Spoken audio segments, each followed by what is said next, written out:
Hello and welcome to Our Irish Life. In today's video, I'm going to be showing you some of the weekly family dinners that we make here in our Irish kitchen. We do shop at Aldi, so they're all going to be using Aldi ingredients. We're going to start with just 3 for this week, just so you can see how we make use of the ingredients that we buy in our shopping videos each week. So today we are going to show you how to make roasted veg soup with rolls, lasagna, and also cottage pie. So if you'd like to come and see exactly how we make those, then please do. I'll put all the ingredients and the instructions down below so that you know exactly what you will need, and we'll see if they end up looking tasty. So one of the dinners that we have on this week's dinner menu is one that I've only recently learned how to cook. I did it last week and really enjoyed it. So it is roasted veg soup. Now you may have seen this already if you watched my day in the life video, so if you did, I'm very sorry. Please do just skip to the next one. I just enjoyed this so much, I'd like to share it with as many people as possible. So I'm not going to show you all the prepping of the veg because it's pretty straightforward, but I will go through what I have here on my tray. So we have 1 butternut squash, which I just scooped out and cut in half. I have lost count of how many times my knife got stuck. Butternut squash is just so hard to cut, I don't understand why. But yeah, then I also have 1 full clove of 1 full bulb of garlic that I just cut the top off and I'll put on my tray. I have 1 white onion cut in half. I'm not sure if you can see them very well, but I do have 2 large carrots. I did cut them in half this time because the last time they did cook okay in the oven. I just thought they might cook a little bit quicker if I cut them in half, but you can leave them whole too, they're just as nice. I also have these bite-sized peppers, so I have 2 red ones, a yellow and an orange, and I just scooped the middle out of them and the seeds and stuff. And then I have 1 tomato. So obviously you can do whatever kind of combination that you want. I just found this one really lovely. It's super sweet and just yummy, and then I do fry up some pancetta to put on the top as well, and we have them with some seeded dinner rolls and it's delicious. So now that I have these all prepared, I'm just going to sprinkle them with some olive oil. So especially a good sprinkle onto the butternut squash. That is the thing that is going to take the longest to cook in the oven. That's what I found the last time. And while everything else cooked kind of quicker, this one was the one that took the longest. And then a good drop of oil onto the garlic as well, because at the end that's just going to literally be squeezed out, and so it won't be too strong. It'll just be like a little kind of paste that comes out of it, and then the rest, the husk of it, will just stay there. So then I go in with some pepper.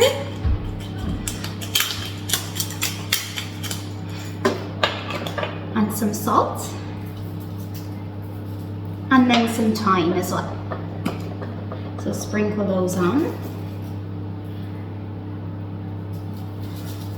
The last time I was cooking this, I left it in for about, I thought it was only going to take half an hour. I think I left it in for maybe 45-50 minutes, but this time I'm going to turn it down a little bit lower, so I'm going to go for about 170, and I'm going to put this in for about an hour because the butternut squash definitely needed a little bit more time the last time, because we're going to scoop all the lovely middle out and then put it all in a blender and mix it all together. So I'm going to pop that in the oven for an hour now, and I'll come back and show you the rest. It's so simple, really quick and super tasty, especially on a cold day. Who doesn't like soup?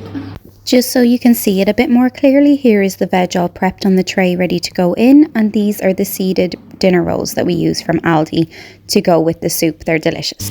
So here's my veggies all nice and roasted after about an hour. So I'm just giving them a little poke, make sure they're nice and soft, which they are, which is great. Lovely. Okay, so the majority of these vegetables are going to go into the blender here just as they are. The only one I'm really going to be doing anything different with is the garlic, and then I'm going to be scooping out the butternut squash. So in we go. Add everything to the blender. Nice leaves.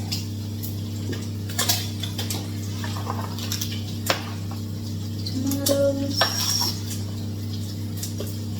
Peppers. It all smells so delicious, honestly. It makes your house smell amazing. If anything, this soup is gorgeous. in with the onions.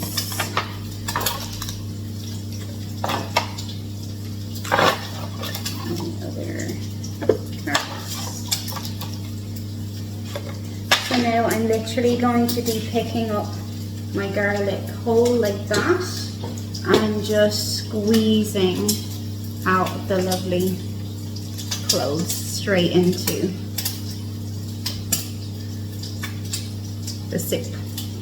Mind not to burn your hands because it is still hot. And then same with the butternut squash, then we're just scooping out all the lovely insides straight into the blender. You can probably hear my pancetta crackling away behind me. I'm frying that up as well because it makes a really lovely topping on the soup, especially when it's nice and crispy. And I do have my rolls in the oven as well. We love the seeded dinner rolls from Aldi. They're just delicious. Last time I did this, I also had it with a sourdough cheese toasty, and that was divine as well. So many options that you can have. It's really, really yummy. So now in with this veg in the blender, then I'm just going to be adding 500 ml of chicken stock using one of these stock pots from Aldi. So I've just mixed it up in my jar here and I'll pour that straight in.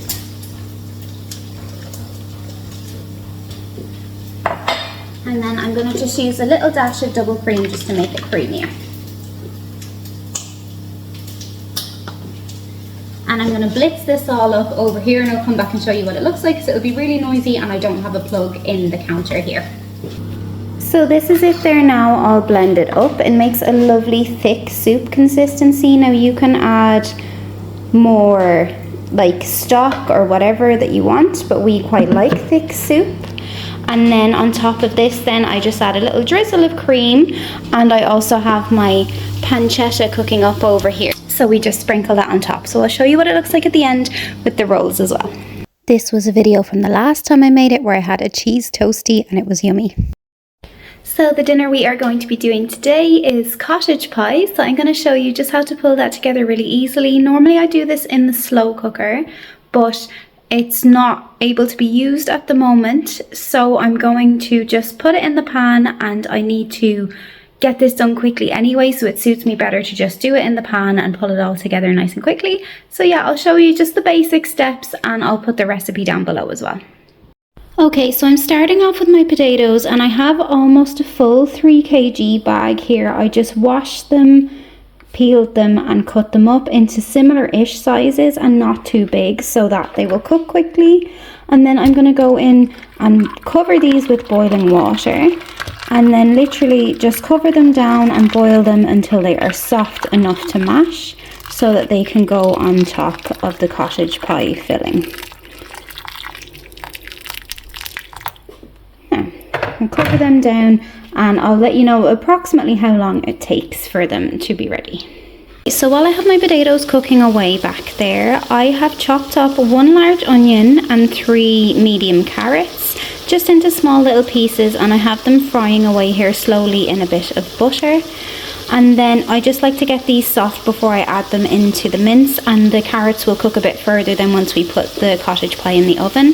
I also have my mince browning away here, so I use half of a 1 kg packet of beef mince that's 18% fat, and then I use half of a 650 gram packet of steak mince, which is 10% fat. I don't like using all the 10% fat one because there's not as much flavour, but I also don't like using all of the 18% fat one because there is way too much fat. So I try and just do half and half.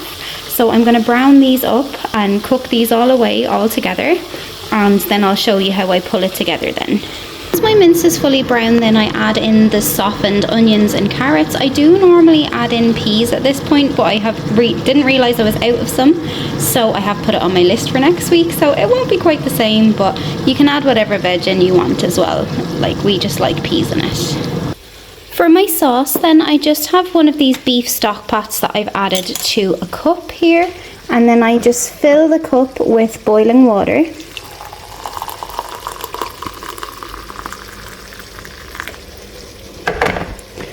Mix this in.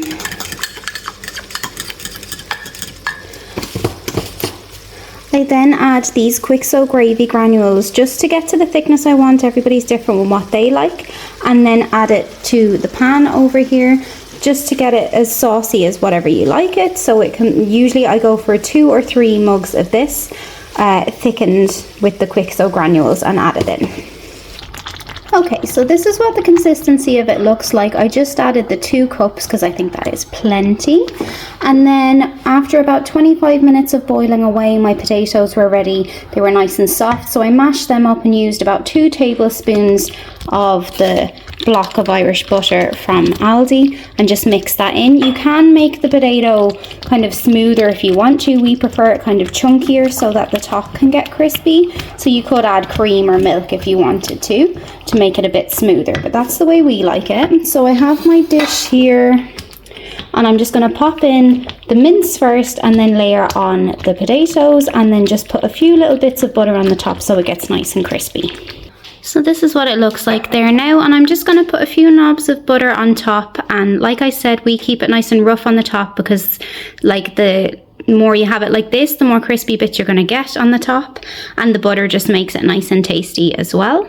So like this is quite a handy one. All in all, it took me about less than an hour to just pull this together before going on the school run. So it's not the quickest dinner ever, but it is really tasty, especially on a colder night. Here's the few knobs of butter on the top there now, and I'm not ready to cook it just yet, but it'll go into the oven for about an hour at about 170 or 80. So it's handy. I can just leave this until I get back and put it on whenever we're ready. So there you have it now, the cottage pie. I'll show you what it's like when it's finished. This is what it looked like after an hour then, all nice and crispy, and this is definitely a family favourite. We all really enjoy it, especially on the colder nights.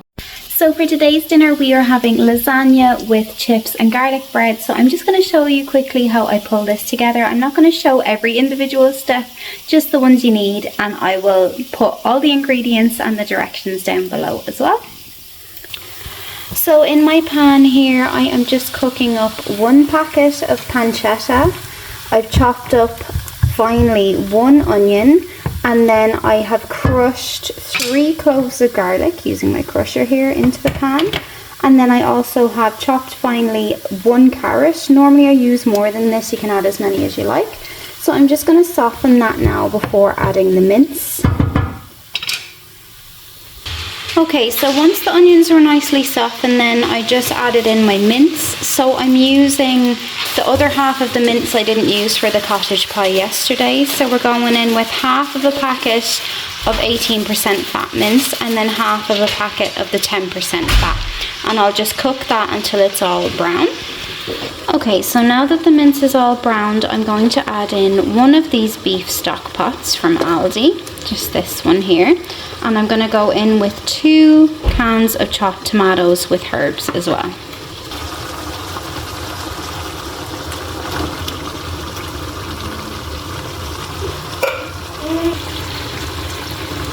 Next up I add in about half a container of passata. I just kind of eyeball this and just make it the consistency I want it to be, and also add in a little bit of oregano and stir that in. You just leave that bubbling away then. This is one of those dishes where the longer you can kind of leave it cooking slowly, the tastier it will be. Unfortunately, I didn't have that sort of time on this day, so I just went straight into making the white sauce for the top and the middle as well.